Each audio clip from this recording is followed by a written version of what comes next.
Good morning, traders. Hello and welcome to another live trading webinar. Today we're joined by Scott Pulcini, a professional futures trader with an absolute ton of experience in order flow trading and bookmap analysis. This session is held every Thursday at 10 a.m. Eastern Time and is part of our education here at Bookmap. These live sessions give you the chance to observe how a professional trader leans on Bookmap and executes in real time. So really a great opportunity for you guys to learn and ask questions. You can use the YouTube chat box or the advanced webinar Discord text channel, and I'll do my best to get through everybody.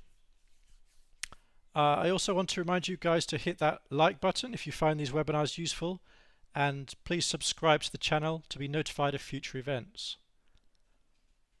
Okay, before we jump into the live analysis with Scott, please bear with me while I just run through a couple of things here. We've got Scott's contact info, so you can find out more about Scott on his website, scottpulcinitrader.com. You can also connect with him on Twitter, scottpulcinitr1. Feel free to also reach out directly to Scott via email, scott@scottpulcinitrader.com. And the disclosure here, guys. All Bookmap Ltd materials, information and presentations are for educational purposes only and should not be considered specific investment advice nor recommendations. Live trading is in simulation demo paper trading mode and strictly for educational purposes. Live trading executed in simulation cannot accurately represent realistic trading performance. Trading futures, equities and digital currencies involves substantial risk of loss and is not suitable for all investors. An investor could potentially lose all or more than the initial investment. Risk capital is money that can be lost without jeopardizing one's financial security or lifestyle. Only risk capital should be used for trading, and only those with sufficient risk capital should consider trading. Past performance is not necessarily indicative of future results. Okay, Scott, can you hear me, sir?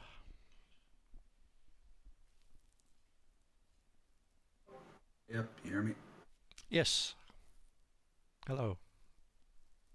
How's it going? I'm good, thank you. How are you? Good. Screen.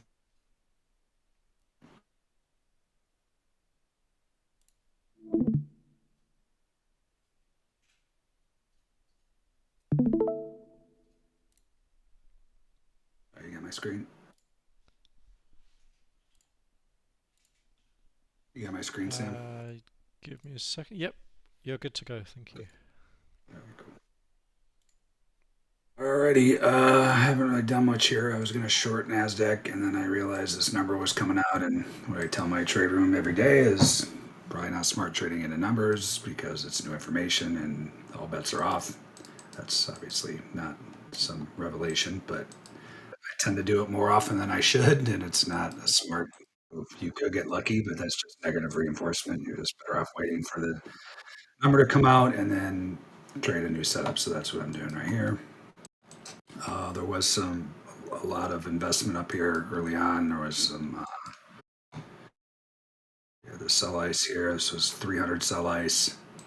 It did get an ATR above there, so that disqualified my short for this particular setup. And then there was a stop run on this was the trade that I was going to short because it was able to push an ATR, 1 5-minute ATR out of the zone. It retested, started to fail, and I had my short ready to go.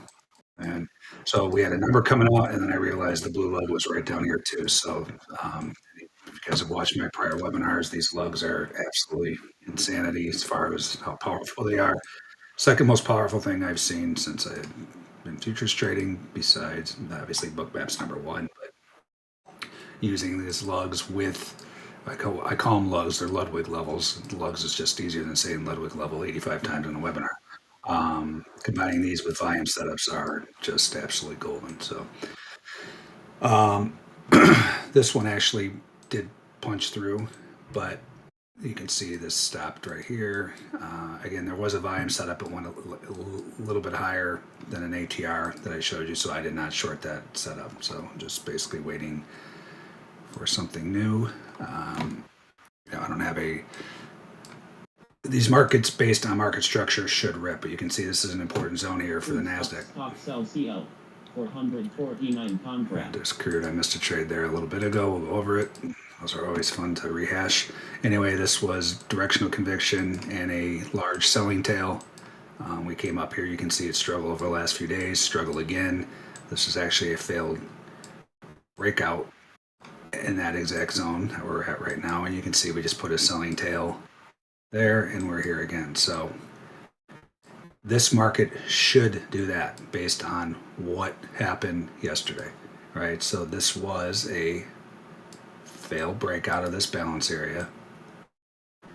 This market should have done that. Instead of stopped in the middle of nowhere as far as structure, recovered and got to the high volume node of this balance area. So what should happen now is this should do this. If this turns around and then fails in this zone, then I'm looking down to these areas here. So as of right now, I don't really want to go long in this zone. I'd rather wait for it to break out, and then I think it's, off to the races. If I see something very compelling, I'll consider it, but we're basically just balancing in that zone. So again, it should do that. So what I say every day is, once you understand market structure and the way these markets react to the structure or should react, you expect something. And if that doesn't happen, then the trade the other way is multiples of what should have happened in the first place, right? So again, this was a failed breakout. That's what should happen there, but that should just keep going. This should not come back and recover this balance area, which it did. So this should do this. If this does this and then fails, down to zero, which we cheer for every day in my room. Hasn't happened yet, but one of these days. I kind of kid, but if it goes to zero, it's probably the end of the world. So I probably don't want that, but I'm always cheering for the sell-off because it just makes no sense. These markets have, with all this stuff going on in the world, but see, guys, that's the point, right? It doesn't matter what I think and how irrational you think something is. The markets are the markets, and let them tell you. There's that saying that the markets can remain irrational much longer than you can remain solvent, right? So there's many traders that have blown out their accounts for good, thinking something had to happen, right? And the market could just keep going, and just like since COVID, I've been waiting for the signal to go back to COVID lows since the COVID lows, and it just hasn't happened yet, right? So you can have opinions all day long, and that's fine, but you want to use, your understanding of market structure, and the most important factor is the real-time volume, and that's what I use in my trading, obviously. So you can see here, this is ES. This wasn't really a failed breakout per se. This just broke down. That is a failed breakdown. This should do that, right? If this comes back, gets back to this zone, gets back to this high volume node, then we're coming down here. So you can see this is why I have these zones. Again, I've just been backed up, but I'm gonna have a subscription to these zones, a very cheap subscription. It's gonna be like $30 a month or something, where you can get access to like 15 markets every day. You can draw these as well. I mean, it's not rocket science, and the better you get at it, it's very easy, but it is time consuming, and you won't have to draw these zones, and you can actually compare them to mine, so on and so forth, especially if you're learning. But these zones are very, very important. Where prior things happen, you really want to pay attention to, and you can see this is exactly where this market just stopped. Selling tail, this directional conviction that led to this whole down move. Selling tail, that's instant rejection. Those are two of the four important areas of charting, and that's where it held, and here we are. So this zone was because of, I drew yesterday, we had a little selling tail into the close, and then we gapped down yesterday. We just ripped right through there. This should hold. If this breaks, bye-bye. So that's what I'm watching right now. For right now, again, this looks bullish. I mean, I'm leaning bullish. I want to probably trade to the long side, but once again, you can see the magical lug holds the market and sells off. So this is an important area. I just showed you that zone, and you can see this is a prior market profile. This market struggled here for multiple days. 3 different days it struggled to get in here, and it's in here now, and it's threatening to break back down out of it. Right, so these are individual days here. So you can see this day, and let's just expand this so we can see what this was. This was this here. This is only like a 2-day. It looks like a 2-dayer back from December, right? So you can see this day. This is like 3 days ago. Tried to get in, no dice. Closed right here. Yesterday, or a couple days ago, tried. Closed outside, gap down. Here we are again. Closed yesterday, couldn't close inside, and we finally got inside, and now here we are. So if this thing, so the rule of thumb is when markets accept inside of the market profile composite area, you get to the other side.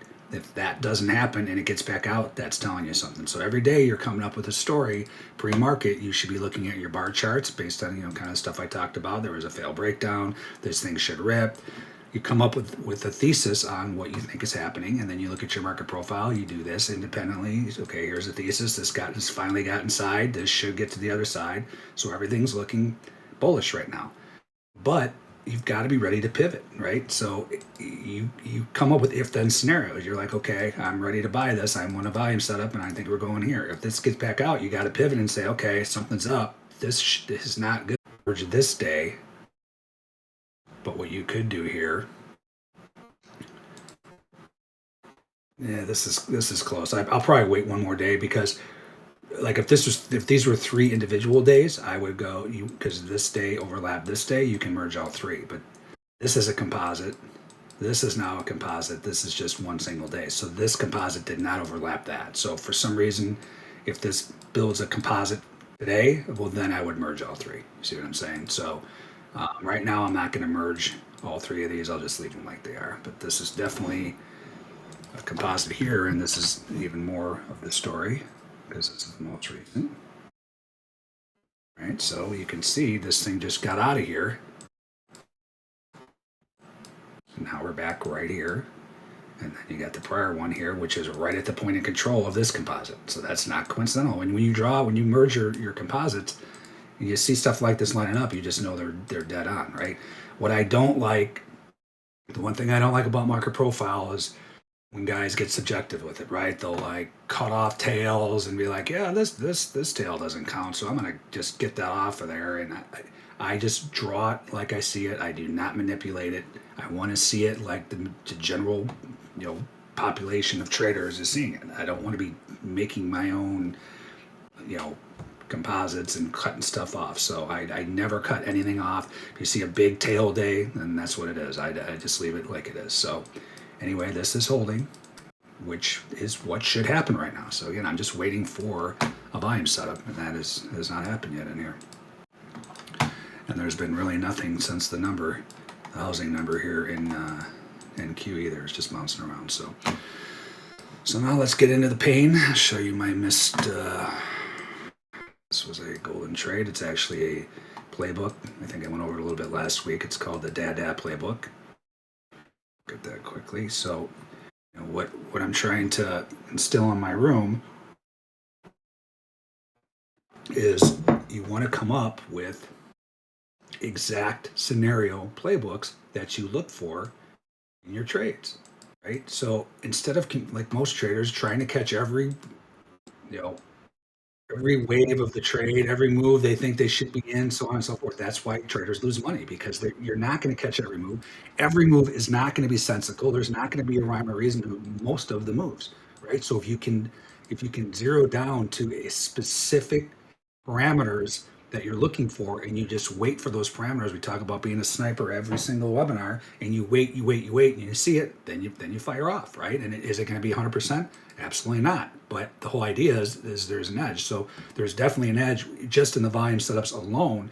And then when you can overlay things, which we'll look at here, that just makes an incredible edge. So for instance, you can make a playbook just on volume setups at the Ludwig levels. That alone could be a playbook. Nothing else. You just look for volume setups at the major Ludwig levels. So this actual playbook is not, it doesn't concern the Ludwig levels, but if you get a Ludwig level in this area, which I'll show you in crude shade, I don't think I had it up there, not in this one, but if then we just talk about confluence, right? So when we go over this playbook, you'll see it has nothing to do with the lugs, but if you get a lug there, that's even better, and it can be an A+ trade, or the tops or bottoms of a market profile, so on and so forth. So these factors are really important in my trading, but they're not part of this playbook. But if you get that on top of the playbook, it's an even better trade. It's even a better edge, right? So this playbook is called Dada, right? So I try to name all my setups to be memorable, and most of the time they're funny, right? So my 6 distinct volume setups for the Bookmap SI indicator are, the Dumb and Dumber. That's the dumb money. That's what this is right here. That's the dumb money puke. That's what stop runs usually are, just the retail trader puking out their positions. Dumb and Dumber, stop and hold. That's when you get a stop run that actually holds and continues. The big money continues to push it. Then we have broken the Titanic setup, which is an iceberg where the market runs into it. This would be an example here potentially. This is a Titanic setup as of right now. I actually will take this trade now that I'm looking at this. Iceberg by NQ, 151 contracts. Right, so we got a new setup there too. So this was soybeans that came down here. You see this buy ice. It was able to push an ATR out of there. This is a valid setup. So this would be Titanic, and then the other setup is broken ice when the buy ice is wrong, right? And we have parameters to judge when it's right, when it's wrong, so on and so forth. So again, there was a misconception when I first started showing this stuff, all these competitive, what did I just do to my chart here? That's not good. What did I just do here? Okay. Why did this just happen? What the hell? Hold on. That's what I want to spend my time doing. The competitors of Bookmap, which there are none, they think they're competitors, but their Bookmap is them times 1,000 as far as what they offer, in my opinion. And I've looked at everything to date anyway. And they came out like they thought I was saying every time you see a buy iceberg. So like, let's just draw this. Let me get rid of this stuff just because. I'll leave this sell ice in here right now just so we know where the zone is, but I'm going to get rid of this. This stop run was only 150 anyway. That's my threshold for this market to trade, but it's right on threshold. So you can see here, this is still right on threshold too, but this is buy ice. But this is the first setup after this number. So anyway, they thought, again, because they had no idea what they're talking about, that I was saying every time you see a buy iceberg, you want to buy, and that's not the case. Yeah, it's definitely, you want to lean to the buy side because the icebergs are the big money. Icebergs are hidden orders, big money that have to hide their orders because they can't just throw them in the order book or their algos will run it against them. So yeah, there's definitely an advantage to being on the side of ice, but they're not always right. And when they're wrong, you actually get outsized moves. So that's the misconception that was out there in the beginning that, just because you see buy ice, you want to be buying. And by the way, this zone is not correct. So the way I draw these zones, I take my bubbles off. I've been drawing these incorrect for the last 3 years because I've been drawing to the tops and bottoms of the bubbles. You actually want to get the price line instead. Makes it much more accurate. So you right click on your chart, configure visible components, pick last price. That's how you get this white line. I actually took this off right when I got Bookmap because it was annoying. It's just too much for my brain on the one chart, but this is really important to help you draw your zone. So you can see the spike here. This was part of this. I think this was it. Yeah, because it increased. So this came all the way down here. So I gotta wait for me as I do this. Again, 3/4 of my life is spent drawing zones. You got that for the downside, and then that came all the way up to here. This was still part of the spike. That came up to there. We'll move that here in a little bit. You got that. So that's still not right? So you see this spike continued. I've got to incorporate all the prices that happen in this spike. So I gotta bring this up.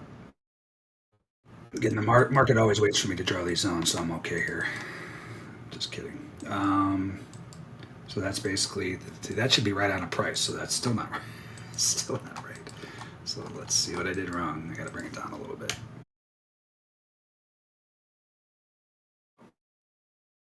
So it's 12.20, 12.020.75. So we come in, we'll go over this spreadsheet as well. But we put the zone values in here. This is part of my trade room. Please don't email me asking for this. This is proprietary to my trade room. So Get it if you're a part of my trade room. 2075. That's not right.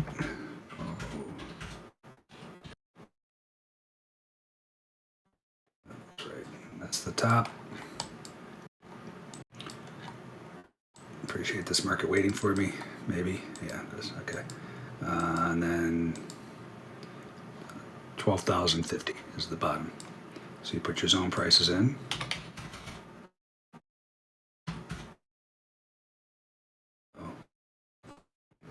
Not going to be trading gold anyway right now. And then what we do is we adjust. We adjust to the current volatility. That is how you need to be trading, not with static stops, right?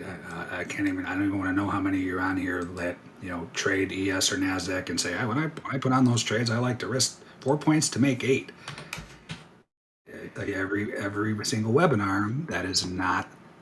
It's not a stable way to be trading. You need to adjust to the volatility. So right now, this ATR in Nasdaq is 30 points.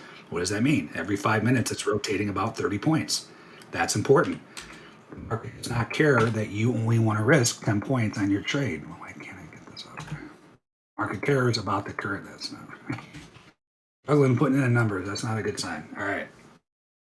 The market cares about the volatility and the volume events, not how much you want to risk on a trade. So please stop using static stops. And if anything, you learn anything from these webinars, well, one is the risk scenarios, and making sure you're not blowing out your account and trading at the right size.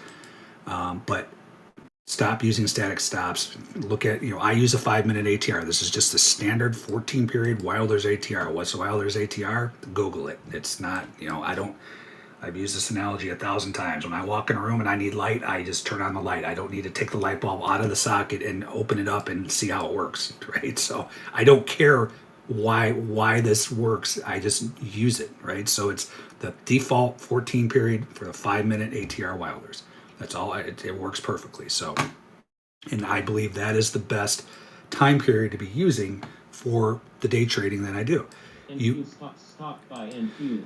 183 contracts. All right, so Nasdaq's been a pain in the ass the last couple of days, and it's just drawing zone after zone after zone. But anyway, all the stuff's occurring still in this white zone. But my point is, you could use the hourly ATR. The hourly ATR is 97 points. Do you want to be risking 97 points? Have at it. I just don't think you don't need to be risking 97 points on top of the size of the zone, so on and so forth. So I use the 5-minute ATR. All right, so now we have a stop run. 180 stops right in it. So I'm going to get rid of this prior sell ice zone because this was before the number, and this stop run is basically right smack dab in the middle of it as well. So now we'll draw this zone. So this is the one thing. It's like if you are in a market that's active on certain days, you're just going to keep drawing zones, and it does get annoying. But I react to the most recent volume event. That's the driver of my trading. I'm not just going to ignore this occurrence because I don't feel like drawing a zone, right? So I got to draw it. So you can see this stop run started here, but this is why you want the global plus with the sweeps indicator, because what you have to understand is these stops do not have first right at these prices. Meaning, if I'm say I'm short and I put a buy stop in, right? So say I'm in right here. It looks like this is the price it fired off, but a lot of times you'll get it. So say it started down here. So if I have my stop at 29, if somebody comes in and sweeps this order book, they get first right before the stops. So then the stops fire off after this dude's done, and then that continues the sweeps, right? So the point is this an accurate assumption? Is that this is the exact price these stops started? Well, no, they could have been down here, but they don't trigger until this guy's done. So you want to try to use these bubbles, but you can tell this was not the price, because if this was the price this first time up, it would have caused the stops this time. See what I'm saying? So you want to use these bubbles. So obviously this was the price that caused it, because it would not have done this. You definitely don't want to see red bubbles. That means that did not cause that stop run. This price did. So this is actually right on. I know that was just probably a confusing explanation for this, but especially when it started right on the red line. But many times it won't start right on the red line. That's what I'm trying to get at. So let's draw this. So that's that. Let's just use my hotkeys more. Not as annoying for you guys. So I just draw that and then I'll adjust it because that's all I ever do is have to adjust zones. So you can see that one out. Here's the spike. This is like just like we drew the last zone. You got to incorporate all prices. Can't find the bubble or the. Where is the thing that pulled? There we go. So I came up to there. So that incorporated all the prices in that stop run. So now we trade off of that, potentially. You can see this thing is just struggling to get out of this zone. Right? It's just sitting in here, but the difference now, I think I explained this last week too, so you can see this zone was ripped down, instant rejection. Came up, pretty much instant rejection, now we're accepting in here. That tells me that's going to happen on top of everything else. That's my thesis. Do I just jump in along here? No, I'm using my volume setups. Now, but in my mind, I'm thinking, okay, it's accepting in that zone. If this turns into a bullish setup, it's go time, and I think the bigger move is going to be to the upside, right? If this fails, that's telling you something too. That's why this is the most important information. If you are just staring at a bar chart, which 99% of traders are, what are you doing in here? You're just blindly going long, or are you blindly going short, right? I don't know what to do in here. Well, by looking at this, I know what to do based on how the market reacts to the volume events. Right? So that's what I'm waiting, and I have distinct rules that I use to trade the volume events, right? And that's my edge. So again, you're using volume events in important areas, and they can be any important area that you deem important, right? Like if you got something that works all the time, great. It's going to work even better if you understand the volume event in that area, or look for volume events in that area, versus trying to trade algos just whipsawing you in certain areas. So that's that. Let's put these values in and hope nothing new fires off. Again, like I said, Nasdaq's been a complete pain in the ass the last couple of days, which is setup after setup after setup. Yesterday was a shit show, pardon my language, and I think it had to do with the Tesla stuff. But I mean, it was like from the open to the close, it was just nonsense. So nonsense, but you know what I mean. Annoying. 1229.75.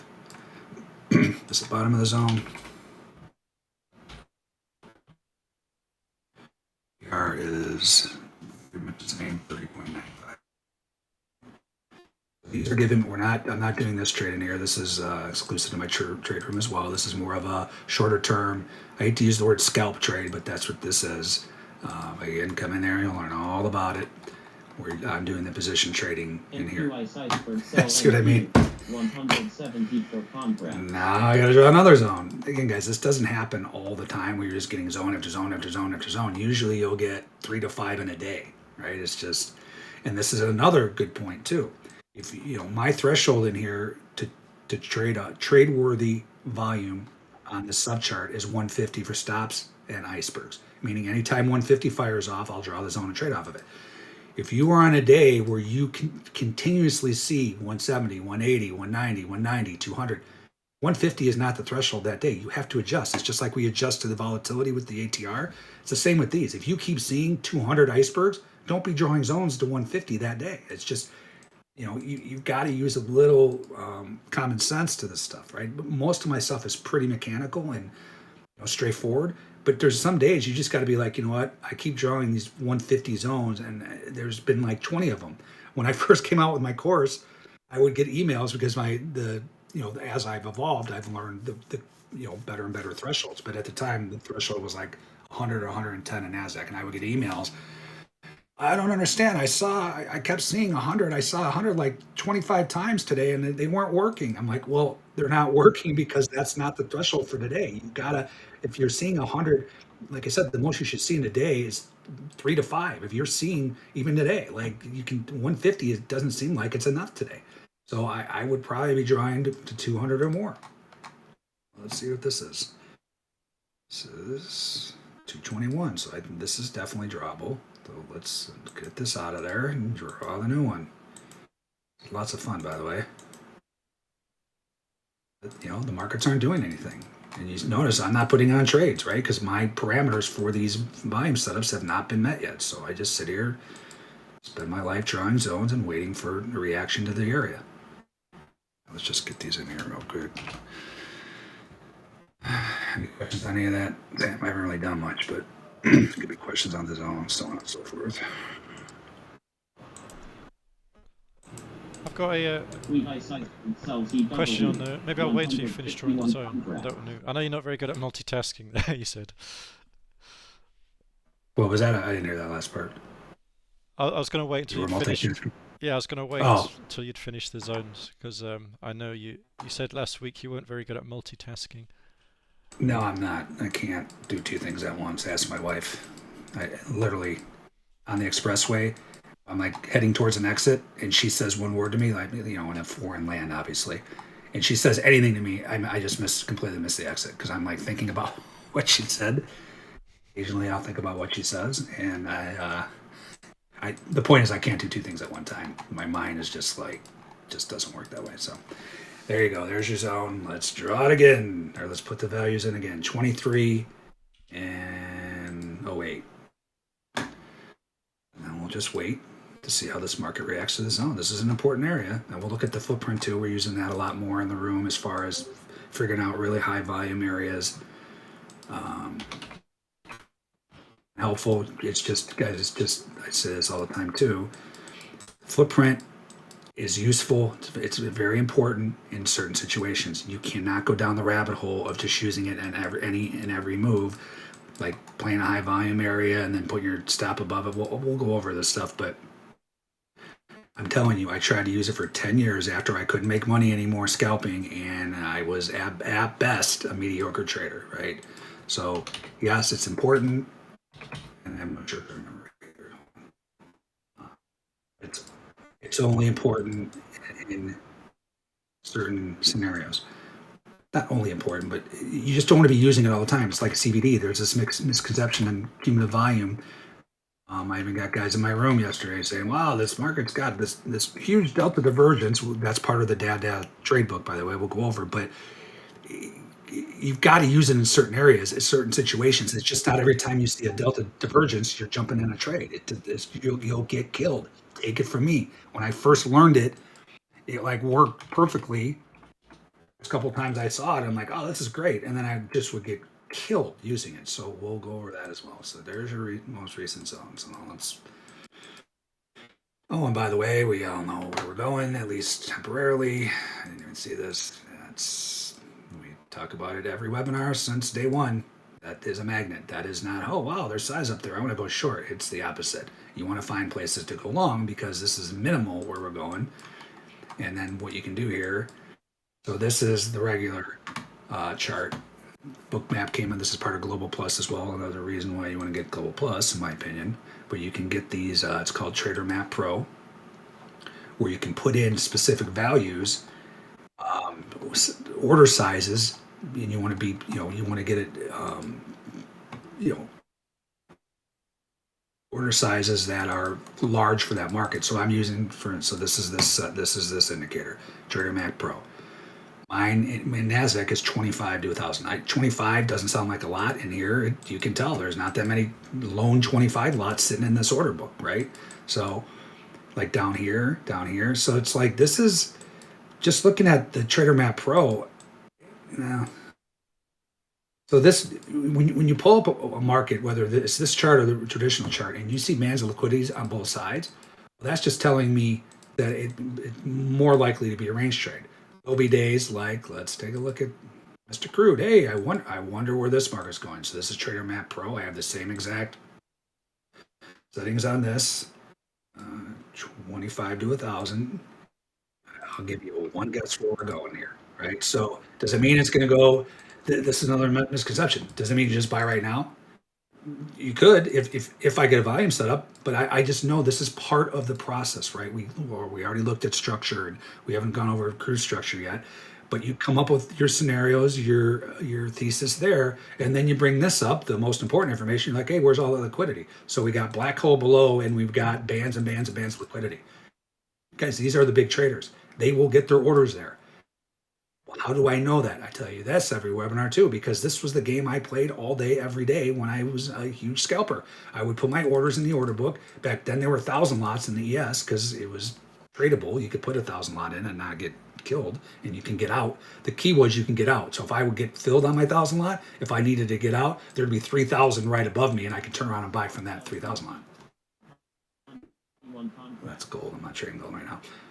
But anyway, it's just all it is manipulation in these markets, right? You can either bitch about it all day long about the algos and how the big money pushes everything around, or if you can't beat them, join them, right? So this is the information of what's going to happen in this market. And every webinar I make a bet with people, and every webinar I think I'm 100% actually, I will bet you that this market tags this liquidity before coming back to this low. So we're at 81.22. I will bet it's always a round of golf in Arizona if you ever come to Arizona. And if I'm right, it's going to be at like TPC that's $600 right now for some reason. And if I'm wrong, then it's going to be at a Muni course that's like $35. But anyway, it's still going to be a bet. I will bet you will get to this before we come back down to that. Right? So that's just incredible information. Does that mean you just buy right now? No. Now I wait for volume setup, right? Then on top of the thesis in crude, which we'll go over too. But this is really a really cool feature, and Bookmap just keeps coming out with them, of a way to see the liquidity on certain sizes. You can put whatever you want in there, right? Like if I put, let's just do this real quick. So if I put, do I have to unsubscribe to do this? I don't really want to know. Let's just do it. No, I hate doing this because I don't want to jam up this. I don't want it to. I don't want this to freeze. Here we go. That's exactly what I thought was going to happen. Now this is going to shut down my Bookmap, and I'm going to seriously break something. You've got to be kidding me. Oh my god. So I got that, and I got that. I keep getting critical. I knew I shouldn't have done that. Gosh. This is what I get. That's great. So I'm going to actually screenshot this so I can send it to the developers. Because that's not good if you're on webinar and your Bookmap shuts down. Thanks. All right, so it looks like oh my gosh. This is my life right here, by the way. This is why I'm crazy. There you go. There's the old shutdown. You've got to be kidding me. All right, let's bring it back up. The old crash. I knew right when I was starting to do that, I'm like, don't do that. Don't do that. That's gonna. So I got a lot of stuff on here too. What? This is nuts. Sam, you might want to ask Vadim to hop on my computer. This doesn't start up correctly. Like, yeah. Apologies for that. It's worth noting Tradermap Pro is it's just a new feature. So yeah, perhaps. No, it's definitely new. I mean, I didn't. All I really tried to do is change the quantities. All right, so let's see what happens here. That's not good. See, the problem here is when you restart your Bookmap, it doesn't populate all the SI events, right? It's just too much memory for Bookmap, right? It's millions and millions and millions of bits of data or whatever. So I don't know. I mean, I put in this last zone. I don't know if something fired off. I heard something, but I don't know. It's not good. That is not good. Well, let's see where this zone was, and I'll try to redraw it. I don't know if something's coming in the meantime. You guys know, let me know. 08 to 23.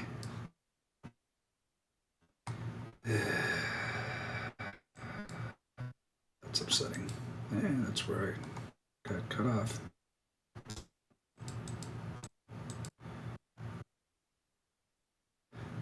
I don't remember what it was either. Was it sell ice? Can't remember. Yeah, it was sell ice, whatever I had there. And then 23. Basically up here. All right. So I'm hoping nothing else came in. So let's see. This definitely looks like it's an ATR below. So now we go to the position trading chart. 76.50 would qualify this as a bearish setup. So if this market touches 76.50, which it did, now what I'm waiting for is, so that's the ATR retest. It fails, I'm going short. I know this is up here. Again, it doesn't mean it's going there right now, and it's kind of dissipated as well. So, this is not my end all be all looking at the liquidity. I have an idea where it's at. This is the end all be all. What is, hold on. What's going on here, man? So again, barring something else came in, I have no idea. I'm trading off of this iceberg zone. And this thing is still in this zone. It's accepting in the zone, but it's not pushing through. Right?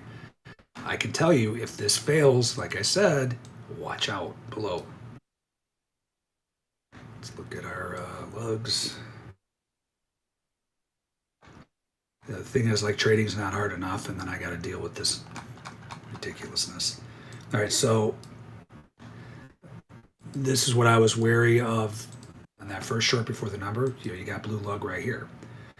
So I have to decide, this is another decision point where, because I do not like making a habit of selling into the blue lug, but this will be the third or fourth test of this lug. You can see Delta's been going down all day. Again, this is not red light, green light. It's just something to know. This is for the playbook, which we'll hopefully go over. But it's just interesting to note that they are selling this thing, and you can see, look where this Delta was here versus when it came back here to the yellow lug. That is a Delta divergence. Somebody is laying into this market. Doesn't mean it's going down right now. This is where you can get smoked. Doesn't mean, oh yeah, I'm going to get short. And then it'll do this, and there'll still be a Delta divergence, and it's 150 points in your face. That's why you use this in important areas, just like you use the footprint. Speaking of which, let's take a peek. This soybeans. Actually, I lost my zone in soybeans too. That's awesome. All right, looks like I'm not trading that setup either. I'm sure that's going to be a whopper winner. Sorry, I go down these pessimistic, because I'm human, right? I've been trading 25 years. I still go down these rabbit holes. I can usually pull myself out, but it's like, then I have these things happen, and then all my zones, like, that I'll figure it out later, and they're all winners, right? It gets to me, and this is one of the important aspects of trading. You've got to be able to monitor yourself and catch yourself when you get into start going down the rabbit hole, because it can spiral, and all of a sudden then you're just like on tilt. Take it from me. We went over the $800,000 losses last week, 2 Fridays in a row or a month apart. It can happen quickly. So yes, I bitch a lot, and I've done the woe is me trader many times, but I'm able to get out of it most times, right? Times I don't, it's not pretty. All right, so footprint here is interesting.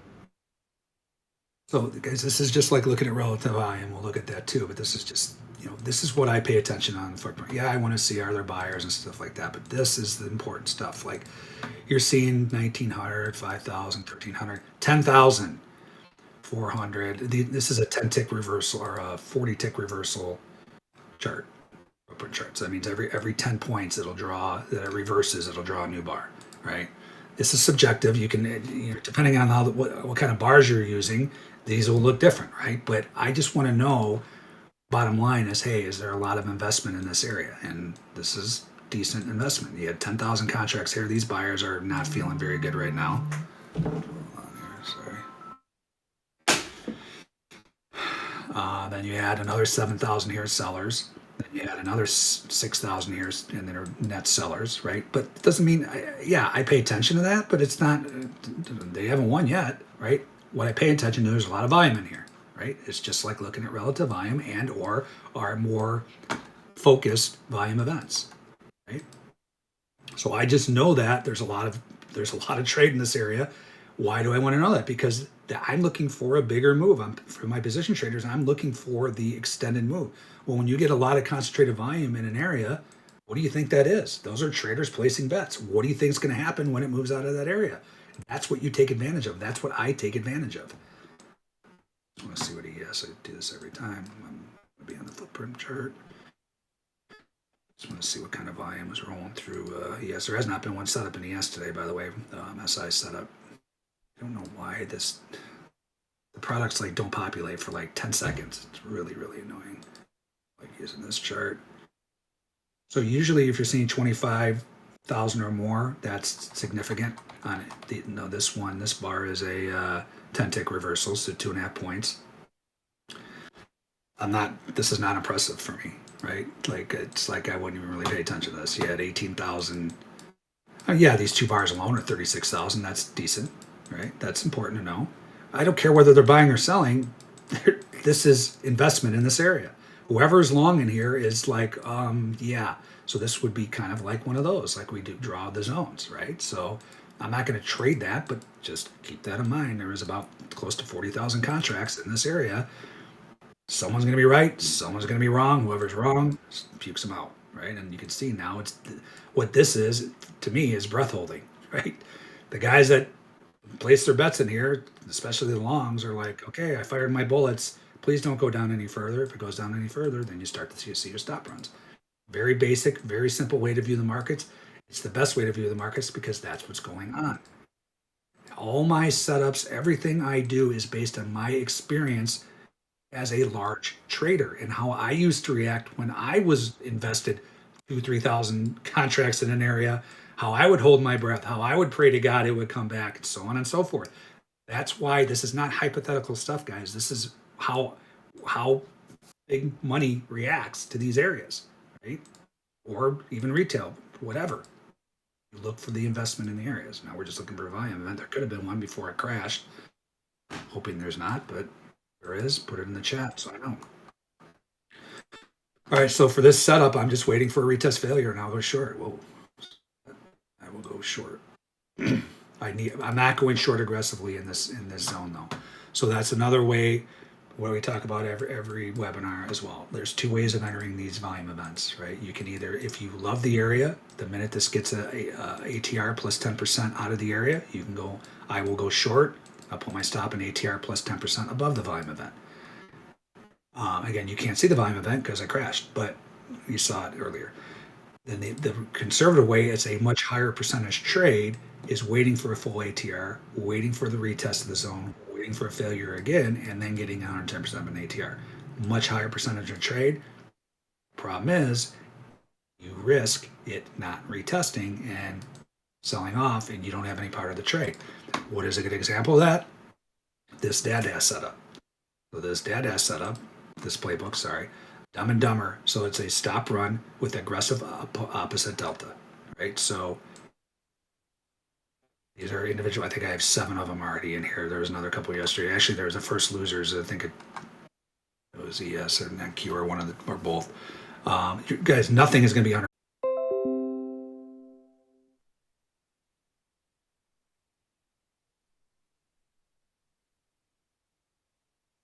Success doesn't mean it's 100%. The odds are in your favor. You think about trading in the appropriate manner. 5 fundamental truths. That's these. You can do everything you need to do over a series of trades. Like a casino, you can own the game and be a consistent winner. Does a casino going to break here? I have a volume setup that's bearish now, but I want to see this on that volume setup for me to go short. I would not consider this an aggressive area. Yes, many times when markets move into, especially if it's a straight line move, absolutely you want to be aggressive. This one's kind of accepting here. I already know this is a fail breakdown. I don't love this zone for an aggressive short. I'll still go short, but I need to be more conservative with this setup. Then I'll go short, right? This did not officially retest, so I need to see 10% of an ATR. So the ATR right now is 32. So I need 30. So say 33. So I need to see within 3 points of the bottom of this zone for it to be considered an official retest. That did not get within 3 points. It got within 5 points. So this needs to get up to 0.5 for it to be an official retest for my strategy. Does that mean it's going to? No. Most likely it will. And then what will I do? Then I will be sitting here and I'll be waiting for it to fail again, and then I'm going to go short. But in the meantime, I don't do anything. So while we watch paint dry, and consider I can't show you any other markets because I just lost all my information. Any questions, Sam? Yeah, first of all, apologies. I think we're having some connection issues. I think YouTube keeps disconnecting, but we're back now, I believe. Let me know in the chat if you can hear us all. Okay. Yeah, I think we're sorted now. I was going to ask you about patient advice for impatient traders, basically. Oh, I lost you. Yeah, I think I'm having some connection issues. Can you hear me now? Hello. Hello?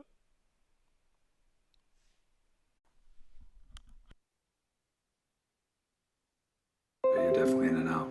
So, and I'm not going to catch a short either. So this has been a grand day so far. You there, Sam? Yeah, I'm here. I think Discord is okay. The guys in Discord should be able to hear you, but YouTube is having some problems, so it's probably my end. Okay. Guys in YouTube. Okay, so sorry, I was just going to say, guys in YouTube, if you want to jump into Discord, you'll get a better view.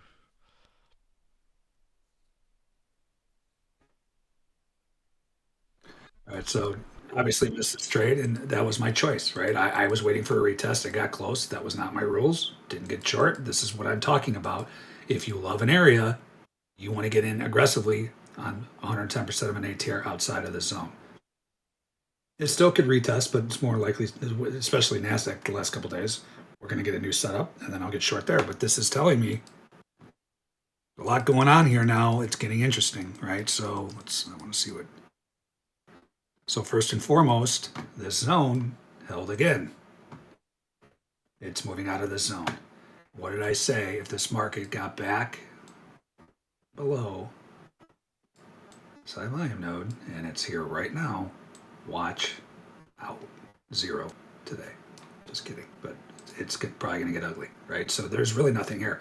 I didn't even draw a zone. I got someone in my room. Stocks LEC, 257 contracts. I hope I'm not talking to myself, by the way. Can you hear me, Sam? Yeah, I hear I you. feel like I'm talking. I think we're good. I talk to myself enough. I don't really need to be doing it right now. Anyway, there was really nothing here to draw a zone off of, right? So I used the 4 important areas of charting. There was nothing here structure-wise, no high volume node, no selling tail. This was not directional conviction. This was like more of a grind zone. I want to feel comfortable when that, if that market comes there, I'm ready to buy that thing. I'm not ready to buy this thing. This thing comes back, we're coming down here minimum. I'm not saying it's all today, but this is telling you something right now. Learn from these webinars. If you're trying to catch every move and you don't have a specific, I like to tell a story. I'm always telling stories in my trading firm. There was a guy there, I swear, this is exactly how I used to trade. It's right when I first started. So when I first started, everyone had to share, everyone in the firm had to share an office unless you became a big trader. And then eventually I was a big trader. I had my own office. When I first started, I had a roommate. This guy, I am not kidding you.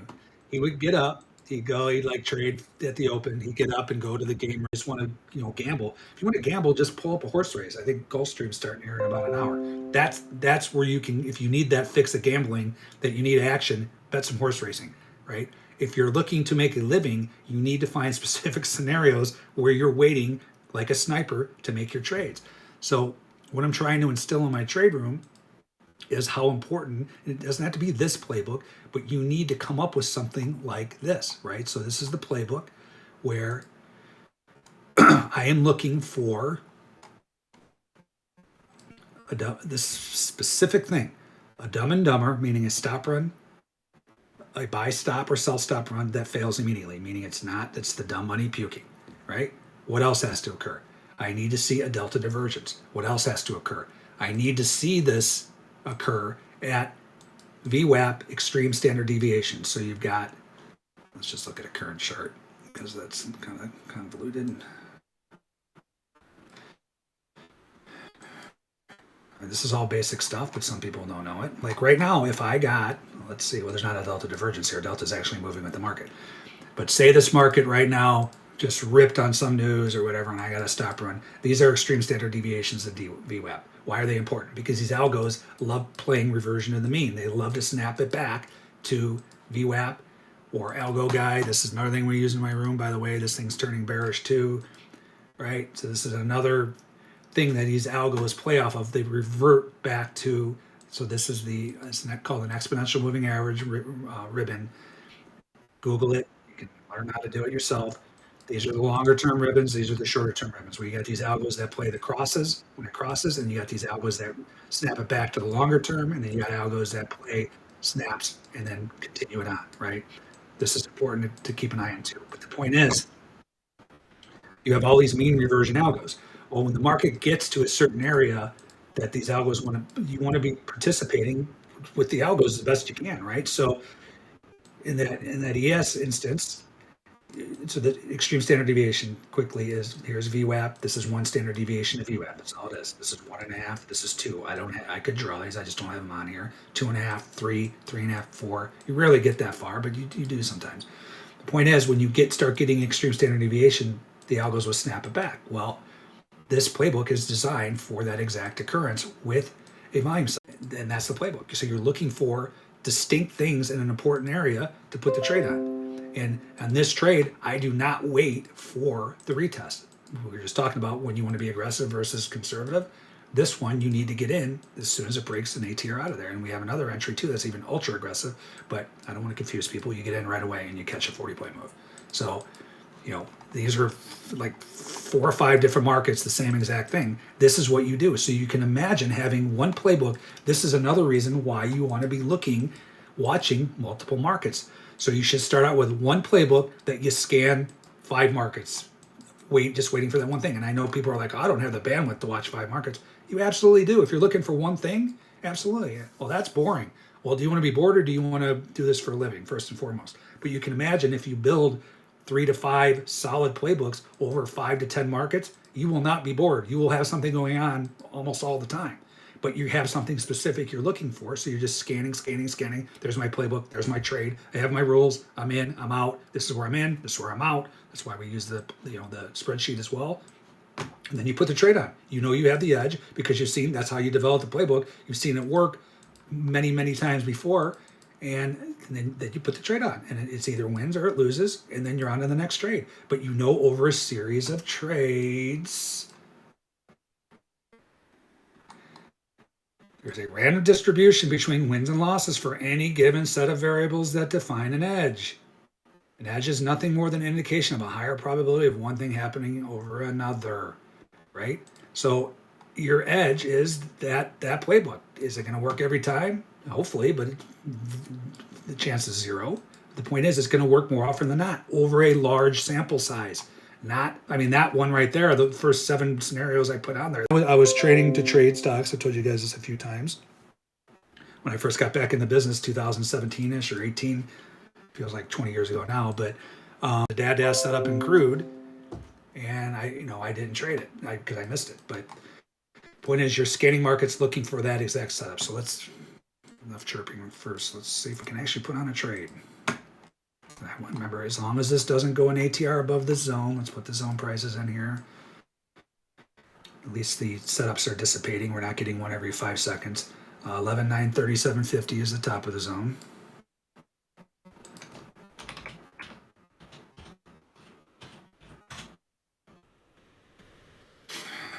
And then bottom of the zone. What is the ATR away from the zone to determine if it's a bullish or bearish zone? That's what these prices are on here. It's for the straight. So below, it needs to go to 72.75. Above, it would need to go to 72.75 below. Is that right? Hold on. Is that right? 11,937.50. Yeah. 23.50. Yeah, so I guess 88 on the downside is 1 ATR. 72 on the upside is 1 ATR. Yeah, because it's 35. That's right. So I don't know what this is and how I'm going to trade it. I do know I'm going to trade it aggressively on the downside, but if this holds, that's bullish.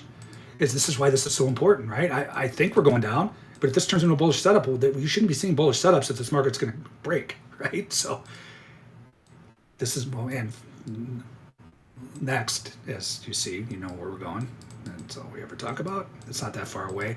But the issue here is, let's see, the one issue of shorting this aggressively, I keep forgetting about the lug. I think we're right on the lug right now again. Okay, now we got new lugs. I'm fine. This is why I was hesitant in shorting this before. Remember when that setup before it crashed? I was scared. Well, now we got new lugs. Now it's straight down to there would be my call. All right, so that's that. If I can get this damn drawer off, okay. Now, if I'm going to short aggressively, remember the 1 ATR is 88.25. If it gets down, I go 110% of an ATR for my entry, so that's 84.75. This tells me I can basically put on a 1 guy, right, based on my risk. So this risk, I have to, based on the current volatility, for the way I trade, I have to risk 91 points on this trade. And I can just hear the people, what the hell, I have 91 points. I like to risk 10 points when I put on a NASDAQ trade. I am adjusting to the volatility so I don't get algoed out. 90% of the trade, 85, 90% is our algos. I am forcing this market, if I enter this short down here, I am forcing this market to come back, get through the volume event, and push more than an ATR to stop me out. Why am I willing to risk 90 points, 97 points? Because the volatility is telling me if this starts moving, one, just with the volatility, I know this trade could be at least 100, 200, 300 point trade. Then I know by this stuff, it's going to be 100, 200, 300 point trade because of what is happening. I think we can minimal get down to these areas. I think we can get down here today if this starts rolling. I think this was nonsense yesterday. If you read Spot Gamma, we can take a peek at it. He said it was a lot of 0 date to expiration nonsense where they just push the market around. I'll talk about that in a little bit. It's the best manipulation you can do for these big houses. Load up the dealers, options dealers, so they have to hedge themselves. But anyway, this thing is going to if this gets motoring down, it's going to retake this whole thing, and we're probably coming down to these zones. So what's that? 11,500. Where are we at? So that's 400 points away, 300 points away, no, 400 points away. So that's a 4-to-1 trade. I think that way down there. Granted, and I tell you guys this too all the time. For this trade, if I'm trading the big, just the regular NASDAQ, I can only put on one. Well, I don't want to be all or nothing, right? So if I think this can move 400 points, well, I'm not going to just ignore. If I only have one on, what do I get? What happens when it gets just down to the blue lug? Well, I want to get out of some potentially, especially if it starts to bounce. If I have one on, it's all or nothing. Trade micros. There's nothing bad about trading micros. It's actually favorable. I don't have it on this Bookmap, but trade 11 micros and get out of 4 at the blue lug, and then try to hold on to a portion to those lower zones 400 points away. As long as you don't see an opposing volume setup. You see what I'm saying? So for this one, I'm going to put on 2. I'm going to, it is a little bit above 1. I'm rounding up. I'm actually risking more, so this is where you could trade bigger too. When we talk about if it's an A+ setup, this isn't really an A+ setup. In my mind, based on what I'm seeing, I think if this thing does break below the zone, this thing's going to get smoked. So, and it held this zone with 2 minor selling tails as well. These are current. Instant rejection. Volume setup, bearish, bye-bye. So I will put on 2, and that'll allow me to get out of 1 at the lug and try to hold one. 158 contracts. So that's here's your new volume event. You draw your volume event and you trail your stop. It was an ATR plus 10% below that zone. Now you move it up, an ATR plus 10% below that zone, and then you can catch and you can add to the trade. And I missed it all because Bookmap crashed. F for Bookmap today. Sorry, Sam. You get an F even though you have nothing to do with it. All right, so back to this trade. I'm going to get in aggressively. I'm going to put on 2. So let's just keep an eye. You want to keep an eye on your ATR up until you get filled, right? Because this makes a difference on price. Short 85 quarter. I'm going to put on 2. I'm going to round up because I like this short if this gets motoring down. All right. So that price is 85.25. And of course, it's going to be right into that liquidity, but that's okay. Because, that's getting filled. I just wish there was more below. Let's look at the Tradermap. I don't want to touch anything on Tradermap. I'm just such an idiot. I knew that was going to happen if I did that. Because it's happened before. And again, I'm like a monkey that keeps sticking his finger in the electrical socket thinking this time it won't hurt. I was hoping it didn't happen, and I even said as I did it, this is probably not a smart move. Did I lose all my Tradermap Pro? Yeah, I don't even have them on here. That crashed. So I'm going to contact the developers when we're done here and find out what's going on. So I just wanted to see if there was more liquidity on that view below. Just gives me more confidence, right? But you can see there's nothing up here. So I think this market's going to get smoked. Oh, we forgot tick strike today too. Let's get a little waterboarding going on. This is actually really good to be using. And guys, go to everything I'm using on here, including Bookmap. There's discounts on my website to all this stuff. Everything that I use, including the Apex Trader funding, so on and so forth. I show this every webinar, but there's always new traders. All these banners. That's Bookmap discounts, Apex discounts. I think it's got Pulcini 50. If you click on it, it'll show you that you guys want to be using this. I'm not going to try not to go down on this rant. Use that for your discount there. Spot Gamma Hero. There's not really a discount for this, but you get an extra week to try it. And here's Tick Strike, and then Trader Sync. You get discounts for that as well.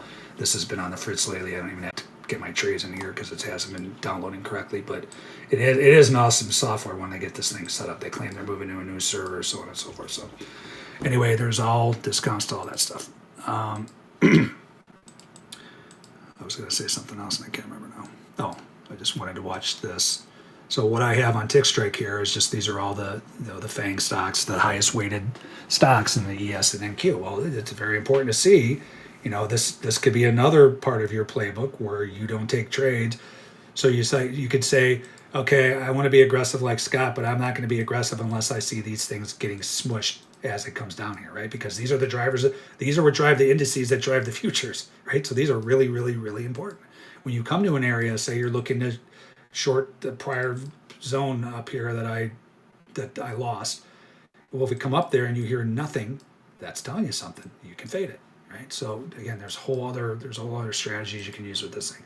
I call it waterboarding. I mean, it's very important. I've used this thing for probably 14 years, I think it is. Very important. At least I originally used it just to find out what's going on in other.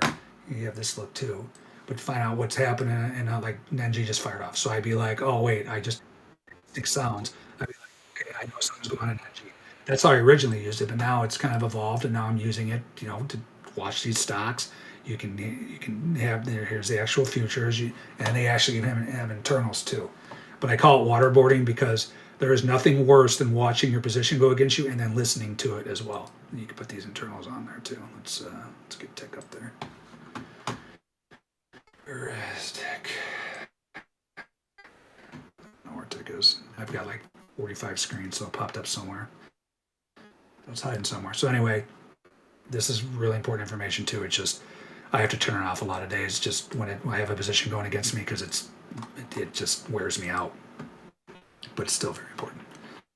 So like right now you can see their hammer and natural gas. There hasn't been a setup in there since I crashed, but hey, you can look. Hey, what's below there? I wonder where we're going. Is it like this is what it's? So this one got filled. So it first played its games. The algos picked up the size, and then they ran away, and then eventually takes it out. This one, this kind of liquidity, I don't pay attention to. These are algos just messing around, and this is the most algo-ridden market out there. But you can still catch some monster moves. The setups work exactly the same. But anyway, we're coming down here. Anyone who may want to make a golf bet, we hit this before we hit up here. I'm up for that. Speaking of which, I did lose that liquidity on the trader because I lost the Tradermap Pro, but I'm sure we can see it on crude. Who bet me on this, by the way? Remember the bet when we were down here? So the bet here is we go and tag all of this liquidity. Looked a little more central. This is still a ton up here before we get back down here. What's the bet? Golf at TPC. Literally, the Waste Management Opens come up. It costs like $650 to play that course. That is a complete joke. The course is not worth $650. All right, any questions, Sam? I need to take a break from chirping. Yeah, okay. Can you hear me? I'll start with that. Yeah, I can hear you. Oh, good. Yeah, just Probably should have checked that out. Make sure I wasn't talking myself there for a half hour. no, we're having a few gremlins today. Apologies again to the guys on. I think it's just a YouTube issue. I think Discord is fine, but YouTube is lagging a little bit. They're maybe 5 minutes behind us now, so it is kind of buffered, but they'll catch up with us shortly. But yeah, we've got a question. Before you ask this question, oh, go on. Yeah, before you ask, so this is very close to disqualifying the short that I have resting in here. So my rules are if the market can push an ATR above that zone, it's disqualified. The short's disqualified. And I already know that price from my spreadsheet. That's 72 quarter, just as long as my ATR is still accurate. It's exactly, it's right there. So this has to touch 72. If this touches 72, say 72 quarter. So this is able to push up to 72 quarter. That short idea is done. I cancel the order, and actually this would be a bullish setup, right? Why? Well, because these are my parameters. ATR, I would wait for a retest, I'd wait for a fail, and I'd go long. I don't want to do that.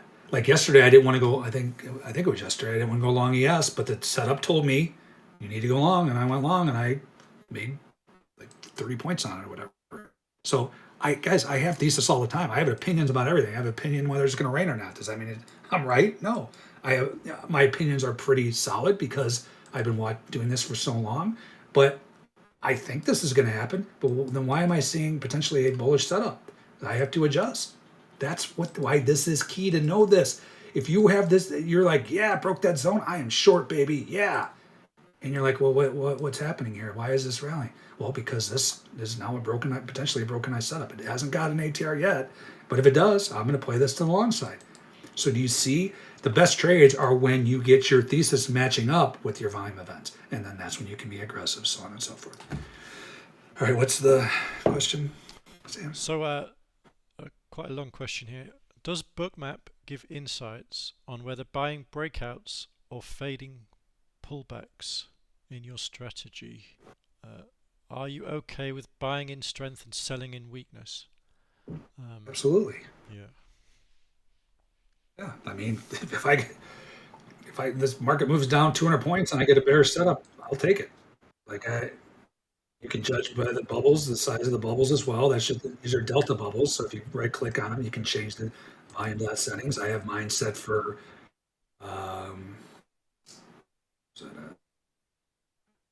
volume delta. So buy minus sell. So the bigger the bubble, the heavier the selling is. You can look at it this way. For this, you want to also keep an eye on if you have the footprint.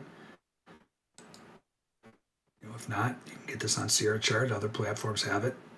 You can keep an eye in certain areas to see if the volume's increasing, if they're hammering it, so on and so forth. Again, I pay attention to the selling. Like this, for instance, this bar was 18,000, 1,700 sellers, right? And it's holding that area. This was a yes. But I just want to see, I'm more concerned with the kind of like how I look at the relative volume, right? When you see this relative volume spiking, that's where you want to pay attention to, right? Like when you see this was overnight, or actually this is right after the number, I take that back, right? That's what you want to pay attention to, how the market reacts to that. So you can see, yeah, they were buying it. Somebody was selling it because it wouldn't be this high volume if it wasn't resting sell orders. So right when this happens, you can make this its own independent area. I'd say it started right around there, right? It spiked a little bit below there, but you can see whoever bought this thought they had it and no dice, came back. Now it looks like that, right? So this is the same concept as I'm using in what I'm using is just more focused of the shorter time frame type of volume. You can trade these the same way. It's just bigger risk. This is where you probably would want to use the hourly ATR, right? This is a much bigger zone type of thing, right? So, and this isn't a huge zone, but it's 20 points. You could trade them the same way. ATR retest failure, you would wait for your hourly, but it's just a longer term trade. It's the same stuff, guys. It's just gauging the volume. Volume is the driver of markets. If you are not using volume in your trading, you do not have all the information. I don't care how well you're doing. You can do 10 times better if you understand what the volume is doing in the market. What do you think pushes prices? It's volume. It's not price doesn't push price. It's people participating with volume with their orders at the prices. So you might want to understand how the volume is affecting these areas, right? All right, so this short's still alive. It did not get an ATR above there. It came real close. I don't even like when it's that close, but I mean, per my rules, I still have a potential short here, and it's aggressive short. Just want to see something real quick, footprint wise. So did that answer that, or was that you said it was a two-part question? I didn't. Yeah, I absolutely was selling a weakness or buying a strength. Absolutely. Yeah, I think that was a good answer. Let's look at this.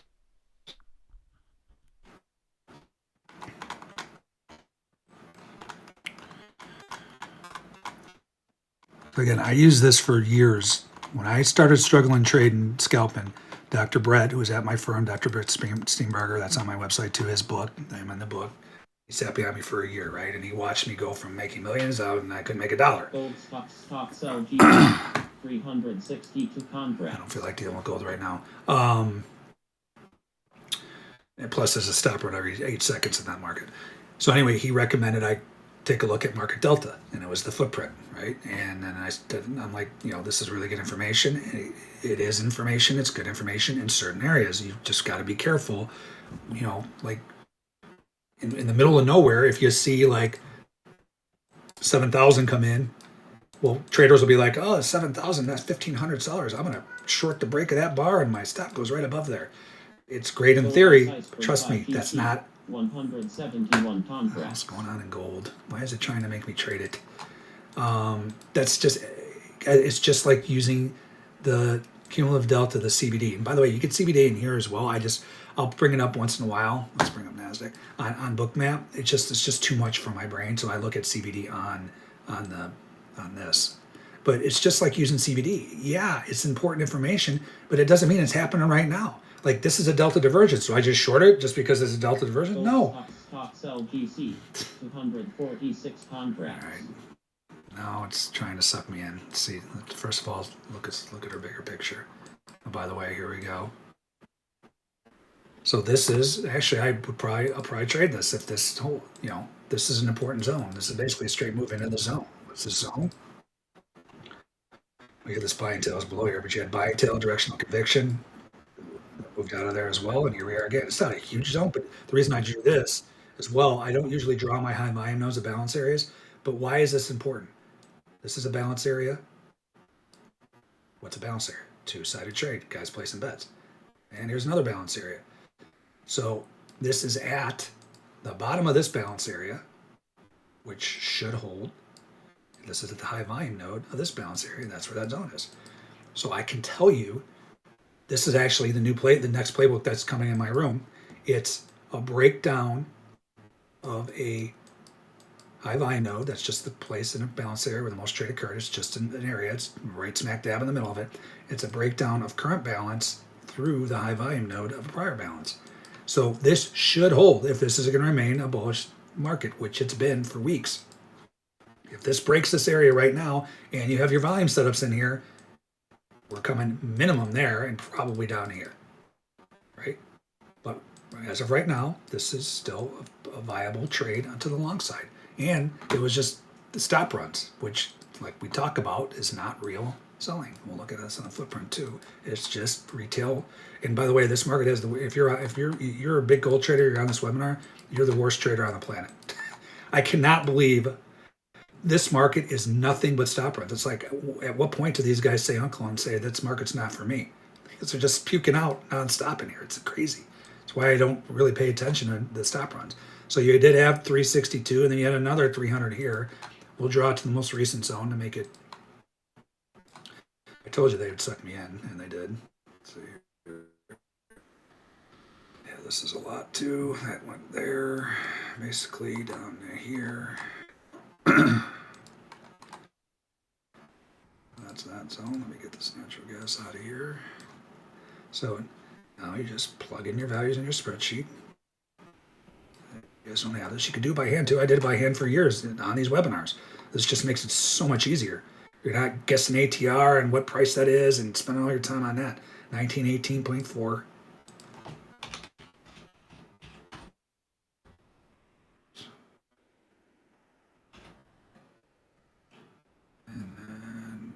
The top of the zone is,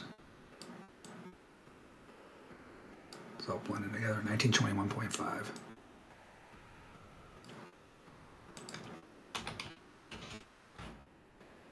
APR is, see, it's a 32 ticks. That's a lot. 32.8. That means this market's motoring. Does that mean I want to use a static 10 tick stop? No. Because if you're using static stops, I bitch about this every 5 minutes.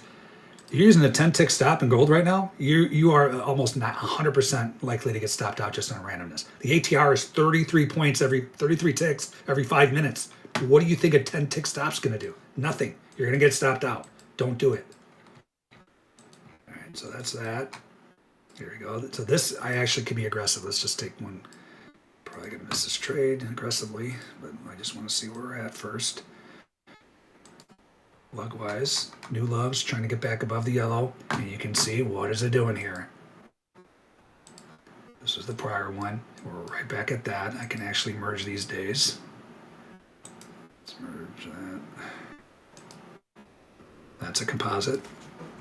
And actually, down from that, this is today's trade. So I do want to see it get back inside there, but come on. That's today, right? It just bounced out of there. You have a volume event in an important zone. This is a trade I would take aggressively. Hopefully I didn't miss it. Let's see. So I can get in at position trading. We go to the buy 76. I can put on. That's not right. What did I do wrong here? I know I could trade more than 0.3 of a gold contract. 1921.5. So while I'm doing this, you know I'm going to miss the trade. I don't know why. Oh, you know why? I think I put this in. That's why. It's 3.45.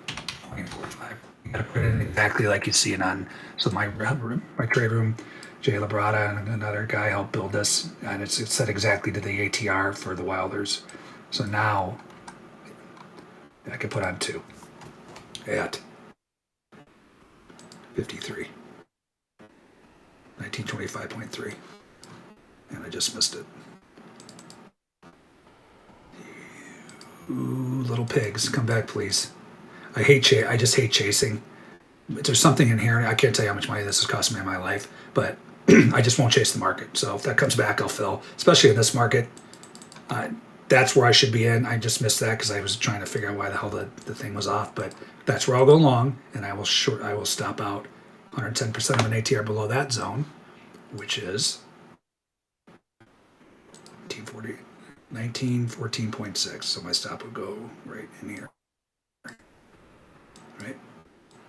That better come back or something's going to get broken in my office. Well, that's that. By the way, who owes me a round of golf here as we head up to this liquidity?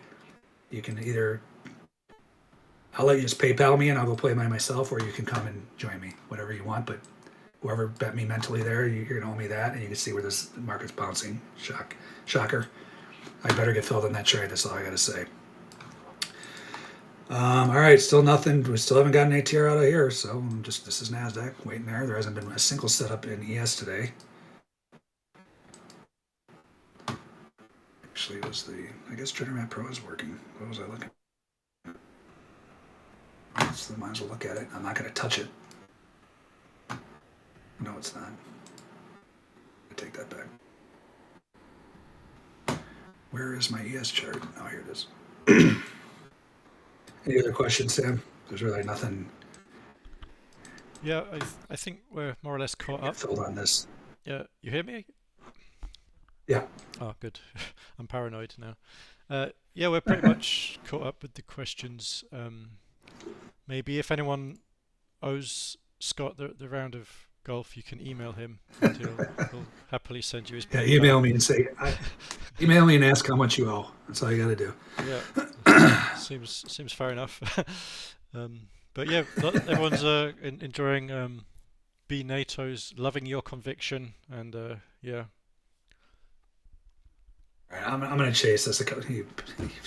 Guys, I mean, it's just amazing. It really is. This is where it feels personal, right? It's like, okay, I'll pay up. I put it up, and then the market skips away 7 ticks. Come on, you can do it. Okay, I'll pay up. You pigs. Hate this market. All right, so my stop's already in, so I'm long gold.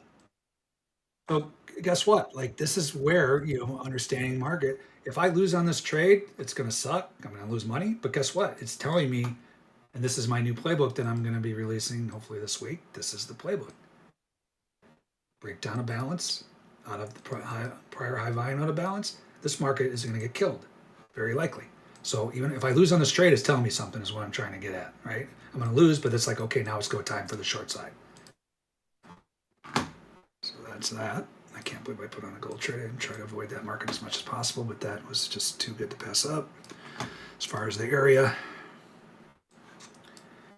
other than that, we are approaching your other guy. He's about to start. I just want to take a look at these markets. See where we're at. So this is just, ES is just bounced around the yellow lug, bounced off extreme standard deviation of VWAP. So, I mean, there hasn't been a set up in here, but you just want to watch this. This is interesting. Like I said, this is an important area. If this market, it should hold. Should. That's here. This should get back out of here. If this gets back inside this is already inside here, but if this gets inside this, 0. All today. So I'm watching for that. And again, zone-wise, this is what it looks like. You can see this is kind of, this failed at this zone. This was this stuff over here. Sorry, wrong color. Then you had a little tiny tail. You had a bigger tail there. That's not bullish. Instant rejection. And now here's a retest of this zone. I would love for a short setup in here as well, because I think this is nothing. I think we'll come down here. Think. Don't know. I think. I will let the volume, if we even get a setup in here today, I will let the volume tell me what to do. With an edge. Doesn't mean it's going to be 100%. No, but I have a very strong edge of that occurring based on how it reacts to these volume events, like I've been saying for 4 years. All right, unless there's any other questions, there's really nothing happening. I mean, I'll short this market aggressively if this gets to 72. And you remember, if you're using the spreadsheet or whatever, you want to keep an eye on this ATR, because that could change. You know, once it, so it's 32.75 right now. This was at 34, right? So this is going to change. So watch this ATR price. So I had 72 quarter. Now ATR is 32.75.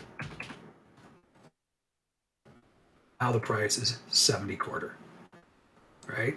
It makes a difference, because we'll disqualify, and it already gets to 70 quarter. The thing is, when it didn't get to 70 quarter, but even if it got to 70 quarter the first time, that was not the ATR at the time. So it's still valid for a short. But now if this touches 70 quarter, that short is canceled and it's actually a bullish setup, and then I'll go long. Hey, look what's up there. It's down here and up here. This isn't actually that. When you this is what you want to do too, to kind of scroll out. This will tell you where the real liquidity is. It is lower, right? And that's fine. If this turns into a bullish setup, I'll go long, and then I'll, you know, if a new setup comes in, I can trail my stop, and or, you know, and then my targets when I go long, I have specific things, and this is in the document as well. So for me personally, these are the areas where I get out of some of my. This is why you want to be trading multiple contracts. I pay myself.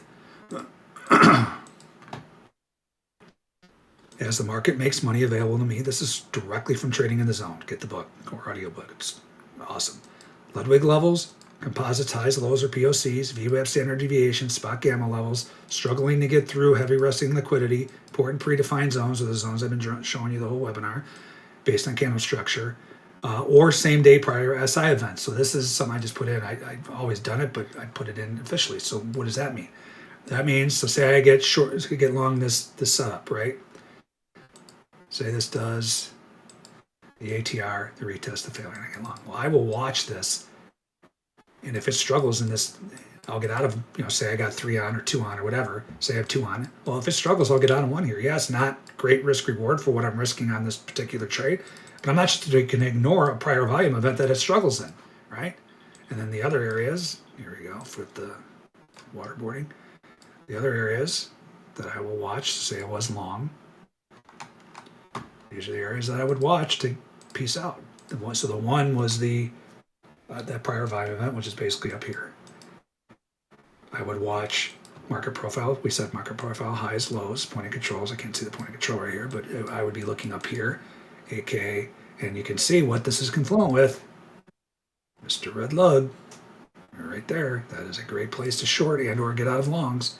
That's extreme standard deviation of VWAP as well. So you can see that comes up there and I get a short setup, I'll go short. And it's the more stuff you can put in the area, the better the trade is. You can trade bigger size. You don't want to be risking more than 2% of your account size in any trade. You could risk, I mean, on any regular trade, but if it's an A+ setup and you're like, I love this area, you can risk 4%. You just make sure you don't lose more than 6% on the day. So you're basically saying this is 2/3 of my day right here, I'm taking a shot on. And I told you too, that was another thing from SMB. They would literally ground their traders from trading the next day. They put them on the simulator if they had an A+ setup and they didn't trade bigger size. So you just want to keep an eye on that as well. Doesn't mean it's going down right now, but they are hammering it. It's even better if it gets up here. Then you have a diverging delta. If I got a stop run, say, that's my dad has set up as well. So that's how I trade. You haven't really seen it today. The crash didn't really help, but again, I will actually, yeah, you saw a trade. Let's see if I'm getting tortured here.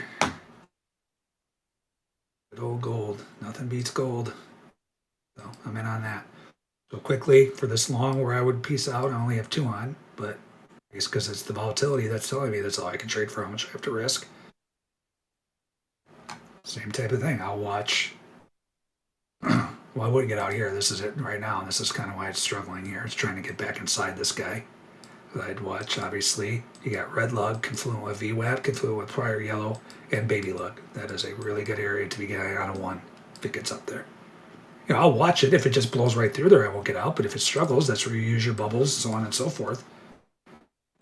And if you start seeing big red bubbles at that area, then you want to get out.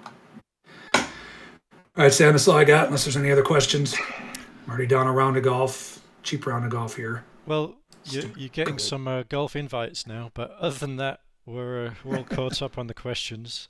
So yeah, we'll call it there then.